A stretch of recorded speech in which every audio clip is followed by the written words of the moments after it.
액션 let's go 저 건물을 찾으러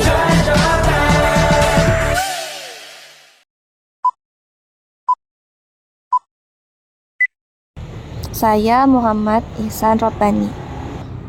Saya Nimatun Barokah. Saya Muhammad Nurdin Ilham.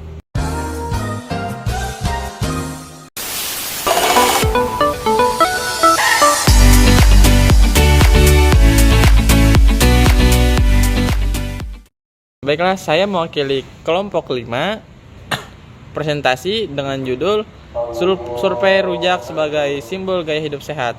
Prodi Pendidikan Khusus, Fakultas Keguruan dan Ilmu Pendidikan, Universitas Lambung Mangkurat, mata kuliah Kewirausahaan, dosen pengampu Dr. Endes Ananda Setiawan, SPD, MPD. Yang pertama yaitu pengertian survei pasar. Survei pasar adalah alat penting untuk memahami kebutuhan dan keinginan konsumen, serta membantu dalam mengidentifikasi peluang pasar dan mengembangkan strategi pemasaran yang efektif, yaitu menurut Kotler dan Keller. Artinya yaitu survei pasar adalah proses pengumpulan informasi tentang kebutuhan dan perilaku konsumen di pasar tertentu dengan melalui metode-metode yang tepat akan menghasilkan beberapa informasi agar dapat memahami dinamika pasar dan merumuskan strategi pemasaran yang lebih efektif. Tujuan survei.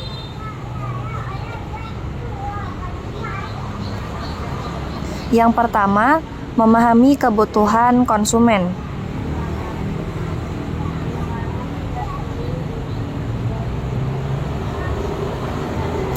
Yang kedua, menganalisis persaingan.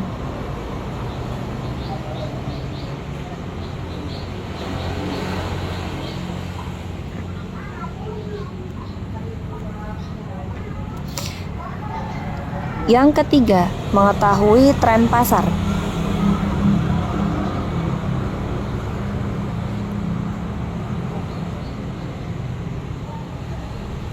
Yang keempat, mengukur kepuasan pelanggan.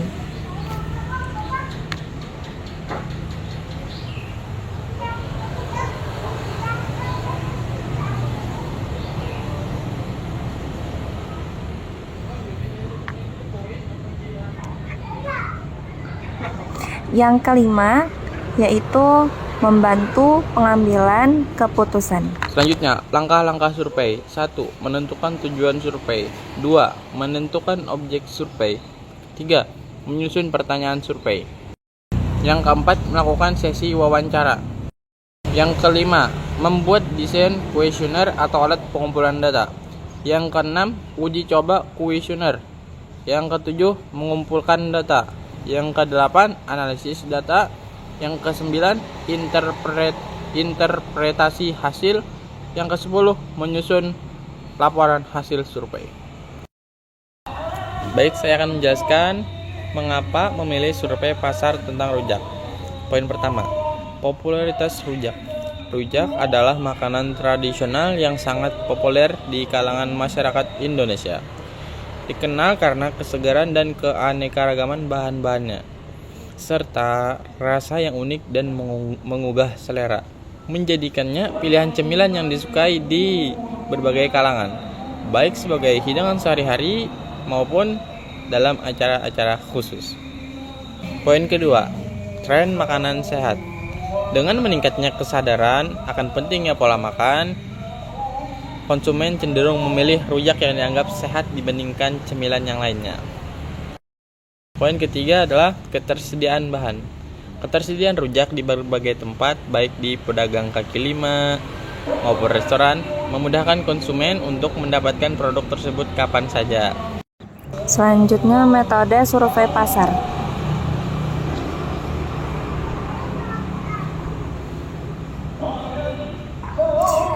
Yang pertama, yaitu wawancara. Wawancara adalah metode pengumpulan data dengan cara berbicara langsung atau berdialog langsung dengan seseorang untuk memperoleh informasi atau jawaban atas pertanyaan-pertanyaan tertentu.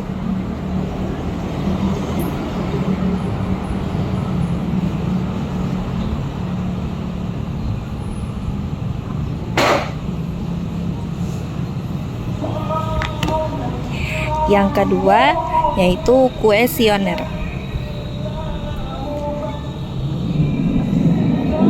Kuesioner adalah metode pengumpulan data dengan cara menyebarkan daftar pertanyaan tertulis untuk dijawab oleh responden.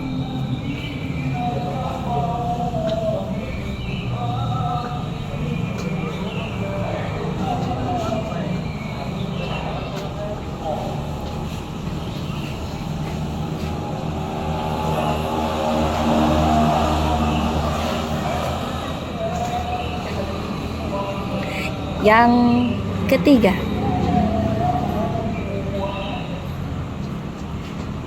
observasi. Observasi adalah proses pengamatan sistematis untuk mengumpulkan data atau informasi tentang suatu fenomena atau objek.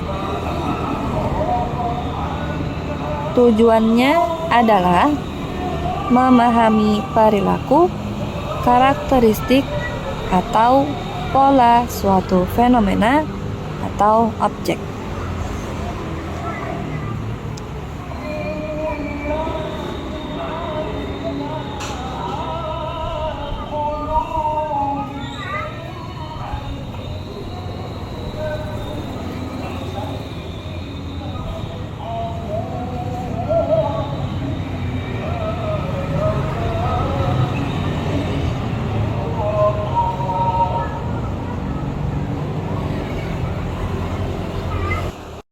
Baik, selanjutnya yaitu analisis usaha.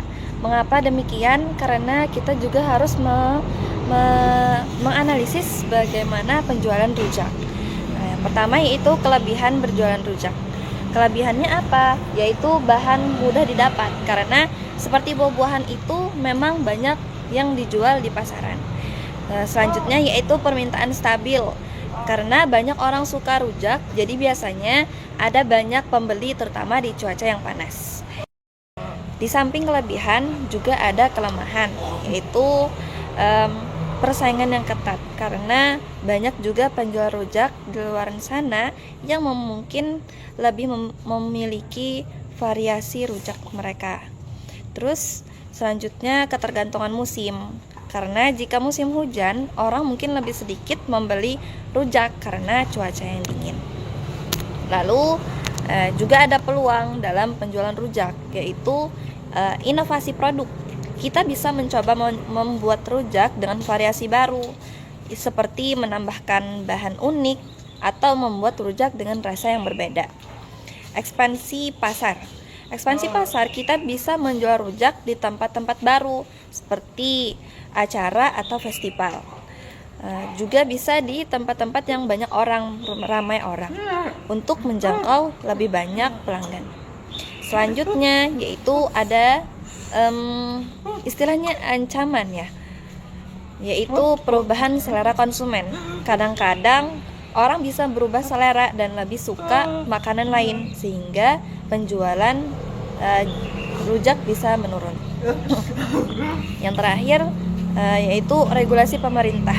Ada kemungkinan pemerintah membuat aturan baru yang bisa mempengaruhi usaha makanan, seperti aturan kebersihan atau izin usaha.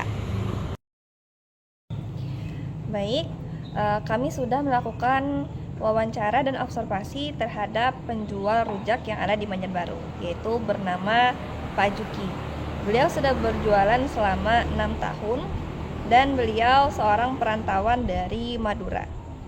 Kami sudah mendapatkan informasi bahwasanya beliau mengeluarkan modal sejumlah 1 juta dengan penghasilan per hari yaitu 1.200.000 sampai 1.400.000. Itu sesuai dengan